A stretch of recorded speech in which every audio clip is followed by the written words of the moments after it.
Hi, thank you for joining us here today for an Audio Technology, Music, and Society program highlight. My name is Kasandra. I use she, her pronouns, and I am the admissions coordinator for Fairhaven College.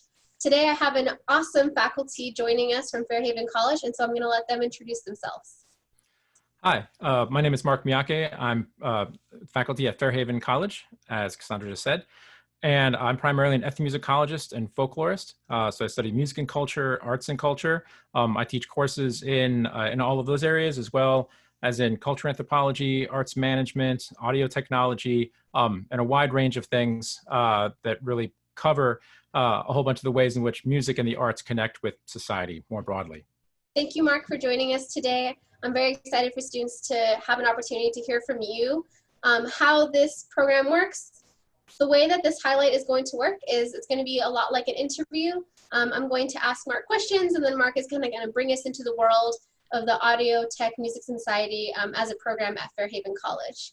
And so the first question that I have for you, Mark, is if you could talk a little bit more in depth about the classes that you teach, but also specifically about the differences between the Audio Tech Music and Society as a minor, and then how students can incorporate parts of those minors into an interdisciplinary concentration. Yeah, absolutely. In terms of my courses that I teach in particular, then that's actually as a fairly good representation of the kinds of broader things we teach within the program. Every term, I co-teach a course called the Folk Music Experience, which is essentially students come in with instruments, or we provide instruments, and we sit in a circle and we play music with each other. Students bring in music. We have a theme every quarter, whether that is music and social justice, or women in country music, or something like that. And students bring in songs and we play them together. Also, every quarter, I teach a course on mariachi music and culture, which actually students get hands-on with mariachi instruments, and we learn songs and we play them with a strong focus on the role of mariachi music within its cultural setting and its importance to local, regional, national communities, in the way that which the music really provides a form of cultural expression for a lot of those communities. But actually playing the music is a great way to access that. And so I do that every quarter as well. And then, for instance, this fall, I'm teaching folk and traditional music within the US, which really focus on community music making in a lot of different communities in the United States. So, but in terms of the minor more broadly, so the minor has 3 parts. And this is a minor, it's a general minor. You don't have to be a Fairhaven student even to be in the minor. We have about 140 students in the minor total. And graduate about 30 students a year that create majors, either interdisciplinary through Fairhaven or in other ways that focus on the topics within the minor. The minor has 3 sections within it. One is an audio core, where you're really focused on the audio technology courses and on a required music theory class. And then we also have the music and culture core. So a large part of the minor is specifically courses that connect music and culture. And then we have an elective section for students that can either focus on the music and society part, or an arts management focus, or a music and technology focus, focusing on the studio work. Part of the minor is we have 3 studio spaces. We have 2 full-blown professional studio spaces. One's a bit larger than the other. And we also have a mixing suite that we can use. So we have a lot of resources for the minor. In terms of turning that into a concentration, there are a number of ways in which students can do that. Almost all the students that do that through creating a Fairhaven concentration. So it's usually more than simply expanding the minor. It's not just taking the minor and then taking a bunch of other courses with it. Students usually have a direction they want to move in, and they're combining it often with other interests. So if students really want to have a strong studio focus and take advantage of our studio instruction and our studio spaces to really focus on audio production, they can do that. We also obviously talk about the fact that you can't really just focus on that. That's a really valuable part of going through an audio program through a 4-year college, especially an interdisciplinary one like Fairhaven, where inevitably you find all these other things that are so strongly connected with that industry, with the role of music in society more broadly. So even students that are very much focused on doing studio work or want to own a professional recording studio down the line, things like that, end up with a very strong focus on cultural and social justice elements as well. And then some students really want to focus on that specifically from the get-go, on those social and cultural issues. And some students have other interests, like film or environmental studies or education that they want to put together within a concentration. I thought it'd be useful to just share a few concentration titles, just to give you some idea of the kinds of ways in which students combine those interests into concentrations. So these are just a sampling of the students that just graduated a few weeks ago that are coming out of the minor and out of Fairhaven. So students with concentrations in decolonial ethnomusicology, in sound art and meaning, in live sound reinforcement, audio production, performance and culture, jazz and society, examined through composition and audio technology, the art of sound, audio technology and production and composition of music, film music, composition, film and music and audio production, empowering underrepresented voices in the audio technology industry, and education in the environment through music, alternative teaching techniques and social justice. So those are just a few examples of the very recent students that just graduated, of ways they're putting together concentrations using the minor that connect all these different things together and also bring a very strong focus on their audio technology background. Thank you, Mark, for those great examples. I think that's one of the biggest questions that I get from students in admissions is they want to know, how do I incorporate that into a concentration? Mm-hmm. What kind of classes can I bring into it? And I think you really touched on that. And I love the examples of the titles of concentrations that students have created. I think it shows that there's a wide variety of ways that you can make connections between different fields, including, climate justice, including other forms of social justice in the community. So kind of thinking about how to do this work responsibly. Mm-hmm. One of the big questions that I get from students who are interested in these classes and in this program and in working with you is how and what other ways when they're working in the recording studio, when they're taking these classes, what are some examples of how they're going to be doing hands-on learning from day one? So I'd love for you to talk about that for a little bit. Yeah, and that's a huge part of our program. Part of it, just to describe the studios themselves a little bit, it's sort of important to understand this is very different than a lot of the studio work that students might be familiar with from being at other universities. This is by a pretty wide margin the most substantial audio technology program among 4 universities in the Pacific Northwest. So our facilities are pretty impressive. So we have, again, our 2 primary studios, both have Trident analog boards and a wide range of outboard gear. Don't have to go into the list of technology for students that may or may not be super into that. But needless to say, it's all very top shelf studio gear in terms of the microphones, in terms of the the compressors. It's LA2As, and it's house amps and drums from Ampeg and Yamaha and G&L and whatever. It's very top end studio work. And part of what makes our program very different than a lot of other programs is the fact that students are so hands-on from the beginning. From the very first class, from Introduction to Audio Technology, students are at a Trident board, with their hands, understanding analog signal flow. That's a big part of our emphasis here. Really, because for us, what makes us different than a lot of other studio programs is that focus on training students for future coursework and for future professional work. It's one of those things where in a lot of programs, if the goal is just to get the students' home recordings to sound slightly better over the course of 10 weeks, you're going to be using software, hardware that's really easy to understand, a lot of shortcuts involved, and that's great for that purpose. But that work tends to end up having to be duplicated later if the students want to go on and do more advanced work in that, either professionally or academically. So again, we're really building blocks in our program for future use, where you're using professional level hardware, software, and we're teaching you how to do that in a very hands-on way from the very beginning, rather than learning a bunch of things that you're just going to have to forget later if you want to do anything else with it. And as a part of that, then students also get very hands-on in the studio with actual professional projects. That's another part of that. So as you advance through the studio work and are working with more and more advanced hardware and software, they're doing all kinds of different things with it. And we can talk a little more later, but the students are very engaged within the community more broadly. So they're doing all kinds of projects for different parts of the community as part of their coursework, whether that's creating podcasts, they're recording and writing their own albums or EPs, they're creating videos in the studio or making sound for film or video in the studio. They're using the studios for educational purposes, either hosting workshops or camps, or we've hosted a number of programs for the local public school system. So there's a lot of ways in which, because it's such a hands-on program in terms of the technology, the students also get very hands-on with the applications, even within the context of the courses themselves. Thank you, Mark. I definitely think that it's so important for our students to understand that we want our Fairhaven students to graduate with work skills. We want you to be able to take what you're learning in the classroom and immediately be applying it in the community, in the studio, or in another way. And so on that same note that you were just talking about, can you expand on how, like specific examples of how students are engaging in the community in relation to their studies, maybe especially some examples for students, in graphic design or in radio, things like that. Yeah, absolutely.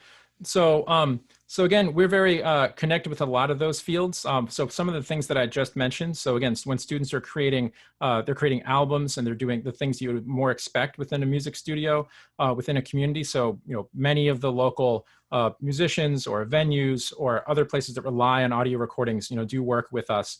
As I mentioned before, there's also a bunch of podcast work. We've done, students have done both locally for local folks, for local radio and local podcasters, and also on a national level, working with national. We just recently, for instance, we engineered part of the primary podcast, the primary education and justice podcast for the Southern Poverty Law Center. A student of ours just did that in our studios last summer. And we also do a lot of work. We have internships. We had one recently. We're having another one coming up, although things are a little bit, of course, confusing with the COVID-19 situation. But we are slated. We're co-authors on a grant that's been accepted from the National Endowment of the Humanities, along with Humanities Washington and the Center for Washington Cultural Traditions, to be engaged in creating podcasts and also video work for local ethnographic fieldwork for the state of Washington and the NEH, and taking videos of doing our own fieldwork and also doing fieldwork taken by other professional fieldwork organizations, and creating things that are accessible to local communities to be able to preserve and to celebrate and continue their own cultural traditions. And those are all paid internships through the NEH, for instance. We also do a lot of internship work just like that with a lot of local organizations, whether that be the local radio stations. We have students working continuously with KZAX and KMRE, which are the two community radio stations here in Bellingham, as well as the campus radio station, of course. So there's a lot of work in radio, and we have a lot of students that have gone from our studio, from our work in the studios, to professional careers in radio, and some of them have come back. The folks that run those stations are mostly alumni of the program. So they're engaged in those things. In graphic design, there's obviously a lot of work that goes into those, whether that's designed for music festivals or for album art or for shows around town. There's a lot of engagement with that because, again, that kind of work, especially with the arts management work that was an important part of our program, are very much a part of what our students do as well. Thank you, Mark. This program has grown so much since you joined Fairhaven College, and especially in connecting students to opportunities to get work experience and then bring that work experience back into the classroom. So one of the big things that I tell students when we're talking about admissions and we're talking about the interdisciplinary concentration at Fairhaven College is that they are able to mix and match classes from across Western's campus with Fairhaven College. And while there are definitely major restrictions on Western's campus, we support them in advocating for themselves and making those connections and navigating that, right, and thinking about what classes are most important. And so I'd love if you could talk about, how students who are interested in computer science have mixed and matched classes, and then also if you could touch on how students have engaged with the art management minor and also with Fairhaven College. Yeah, and there are a number of ways that students do that, and this is true, of course, for students at Fairhaven more broadly. It's not just about students in the minor. Some of these are explicit. The minor, if you were to go online and look at the minor, there are a number of courses in other programs that are part of the minor. So courses in journalism and communications from the music department. There are a whole bunch of other courses that are specifically incorporated into the minor, and we have folks that are strongly supportive of the program in a wide range of those areas. Again, some areas are harder to work with than others just because some are major restricted, but we have very good relationships with a lot of different departments. You had mentioned computer science. For instance, we certainly have a number of students that are interested in computer science, whether that's through programming or whether they're interested in computer-aided forms of music production. So that is something that a number of students have done in the past. The AECI minor, the Arts Enterprise minor, is has strong correlation with our students as well.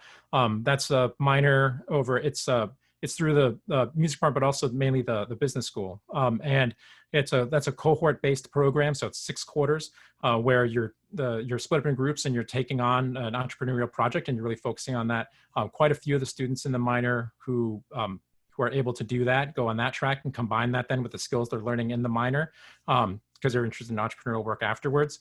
One of the most common minors that goes across the campus that students combine the ATMS minor with is the ESJ minor, the Education Social Justice minor, which is primary out of Woodring, but is a very interdisciplinary minor also. That's a very common minor to combine with audio technology, music, and society for students that are interested in how music and the arts connect to those issues in education and social justice, whether that's using music to as an educator, focusing on social justice issues, or whether that's more bringing the education and social justice component into their work in the music industry. That's another very common way in which people do that. But there are all kinds of minors across campus, whether that's in the arts, in business, focused on social justice issues that students in the ATMS minor frequently combine their work with. Thank you, Mark. Those are some great examples. And thank you for highlighting just how students really they're in the driver's seat of their education. And so there's a lot of opportunities and ways to mix and match kind of those different programs. And they work with, you work with your Fairhaven faculty advisor and figuring out what makes the most sense for the goals that you have in your career in education. One of the big things that we do at Fairhaven College as another way to help students get work experience and also get the most out of their education is having a really supportive culture around independent studies. When to do them, when not to do them, all that type of thing. I would love if you could give some examples of what kind of independent study students have done when they have an interest in the ATMS program. Sure. And there is, excuse me, there's a wide range of independent studies that students can do. That's a really important part of the ATMS program, partially because it's so interdisciplinary that it's impossible to cover all of the interests of the students within within regular course offerings. So we do a lot of independent studies in the ATMS minor. And without even getting to senior projects, which is a whole nother thing, but are technically independent studies. I thought, again, it would be helpful. So I just brought a list of a whole bunch of the independent studies that we taught last quarter, just to give folks a little bit of an idea of the kind of independent study work you can do. It can be in the studio. It can be focused on other social cultural issues or combination of these. So here's just some examples from last quarter. Podcasting, music history, electronic music history and performance, Japanese American music, remote and collaborative music production, pop rock drum performance and technology, processing fieldwork from Ghana, album mixing and mastering, signal processing, study of the bass in jazz, instrumental songwriting, origins and history of Norse metal, EP production, jazz arranging and composition. So you can see there's a really wide range of things that focus both on music making and also understanding music's role in a broader cultural context. Those are so awesome. Thank you for sharing those, Mark. The way that students go about creating these independent studies, for students who just heard that and got all excited and were like, oh my gosh, I would love to do something like that. You work with your advisor to come up with a proposal, kind of brainstorm the title of what your independent study is going to be, how much work you're putting into this independent study, so kind of weekly hours, and then based on that, how much credit you will earn for that independent study, and then it gets signed off by that sponsoring faculty and the dean of our college. So just so you know, there's as you can see by those titles, there's a wide variety of things that you could do as an independent study at Fairhaven College. So you mentioned the senior capstone project that students do briefly there. I would love if you could give some examples of how that turns out. So students who do an interdisciplinary concentration at Fairhaven College have an expectation that their senior year, they're kind of going to blend together the different fields that they've been studying, thinking about how to tie together the work that they've been doing, in a capstone project that is meant to propel them into the next thing that they want to do after graduation. And so I'd love if you could just give some examples of how students do that and also what they've done. Sure. And absolutely, and that's an important part of students' experiences at Fairhaven, putting together a senior project that really is designed to combine all these things. And as I've been saying, students within the minor, students that are studying these things in general at Fairhaven, are both very, very engaged with their community already, and are also bringing in all these different ways of approaching things. So the senior projects really end up being very meaningful and impactful for the community. One example from a couple years ago is the founding of the Bellingham Arts and Music Festival, BAMF, which is now by far the largest popular music festival in the Bellingham area. That was a Fairhaven senior project. A couple of the really amazing things about BAMP, for anyone who's not familiar with it, is the way in which it strongly incorporates both social justice issues and environmental issues within a large festival format. It's a huge festival. It's 2 straight days of music with a lot of popular bands. But there's a very strong social justice component. There is not just workshops, but really the way they integrate social justice education into the programming is really remarkable. And one of the folks whose senior project it was actually their concentration was focused on environmental studies and environmental justice in relation to live event planning. So it's also a remarkable festival in terms of bringing in, having as small a footprint as possible in the space it's in. It's in a quarry just south of town. Which is now an arts collective. So bringing those interests together BAMF is a great example of that. Another local organization that started as a Fairhaven Senior Project, or its current form as a Fairhaven Senior Project, is Bellingham Girls Rock Camp. Every summer they host folks to come in, and they host girls, elementary school, junior high school age, who really want to focus on social justice issues within the music community.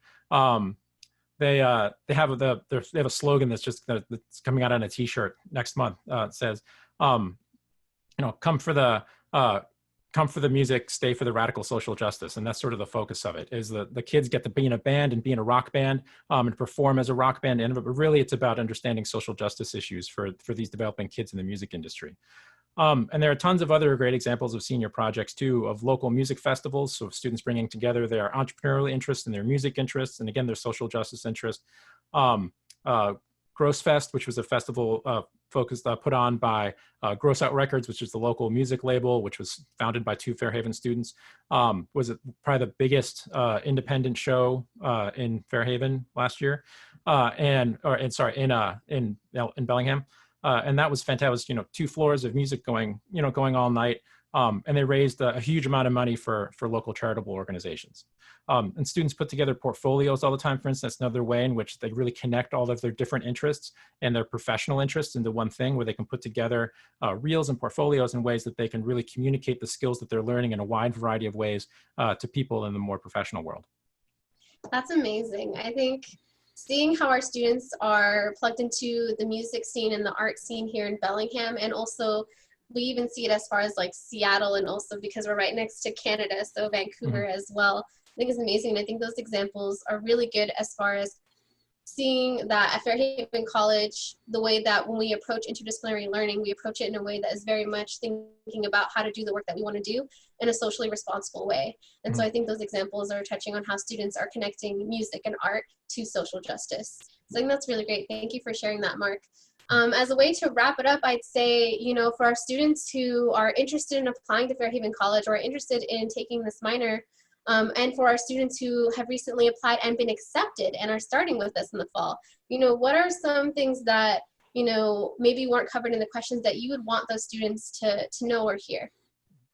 A couple of things. One, just to mention that we are actually fortunate to have we have a scholarship associated with the program. So we have a full 4-year renewable scholarship for students in the ATMS program.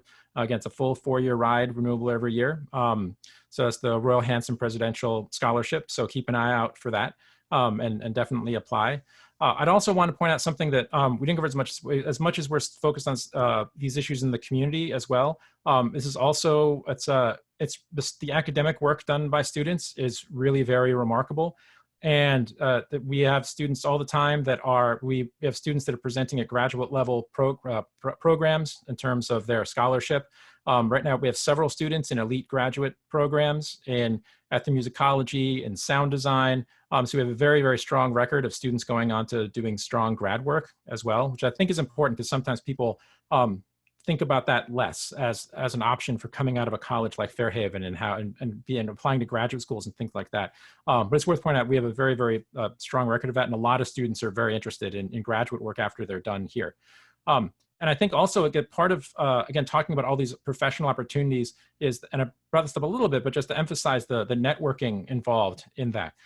Students tend to be very engaged with the program after they graduate. So we have tons of students, for instance, working in Seattle, whether that's venues like, Nectar the Crocodile, the Vera Project, or large organizations. I mentioned before the Center for Washington Cultural Traditions, or different regional colleges all across the state and the country, students that have founded their own independent music studios or music production companies. So we have folks all over the place that are very, very engaged and wanting to work with our students.